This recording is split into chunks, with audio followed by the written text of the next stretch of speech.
Let's stick with our main story tonight then, looking at the economy and how it might affect all of our purses and wallets, because banks and building societies have started withdrawing mortgage offers as the fall of the pound continues to feed massive market turmoil. This comes on top of the worsening cost of living crisis that will see the price of our food shop, petrol and energy bills rise. Our chief correspondent Tessa Chapman has this piece to explain how it all fits together and how it could hit you in the pocket. The interest rate rise is already having an impact. At this estate agent in North London, they're taking calls from people asking for valuations. Selling could be an option if their mortgage starts to cost too much.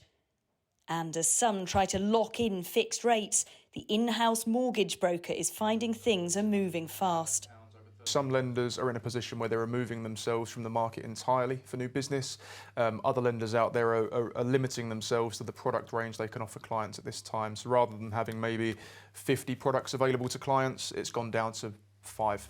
Eve Ainsworth is renegotiating her mortgage right now.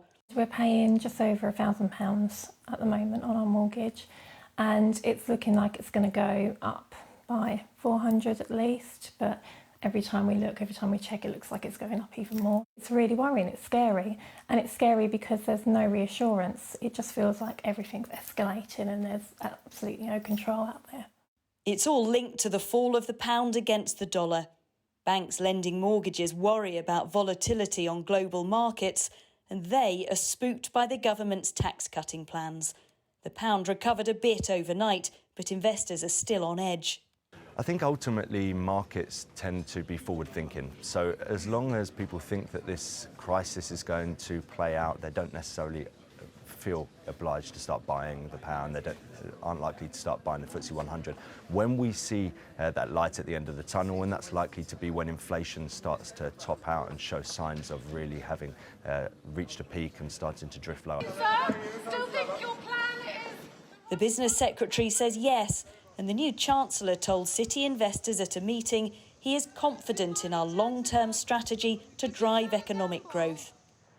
The Bank of England's chief economist called Kwasi Kwarteng's pledge to set out how he'll tackle government debt in November helpful, but suggested today a significant interest rate rise is to come.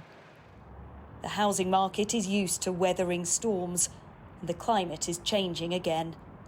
Tessa Chapman, 5 News in North London.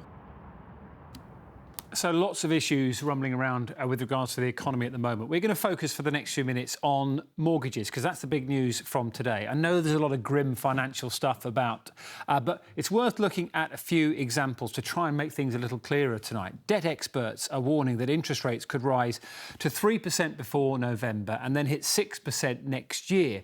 That'll have a major impact if you're a homeowner or a buyer with a mortgage. Let's take someone on an average 2-year fixed rate with a 25% deposit on their home. Now, if the rate went up from 4.14% to 4.89%, which is the general prediction, it would mean the monthly mortgage bill on an average property costing just under £296,000 would rise to about this a month. That's just short of £1,300. Now, if the base rate hits 6% next year, which is widely predicted, that would see monthly repayments of nearly £1,700 every single month. Now, this rise is expected to coincide with more than 1 million homeowners rolling off their fixed-rate mortgages next year. That's according to trade body UK Finance. And as we heard earlier in the programme, many banks and building societies are reviewing their mortgage deals, and some of them are actually removing them completely.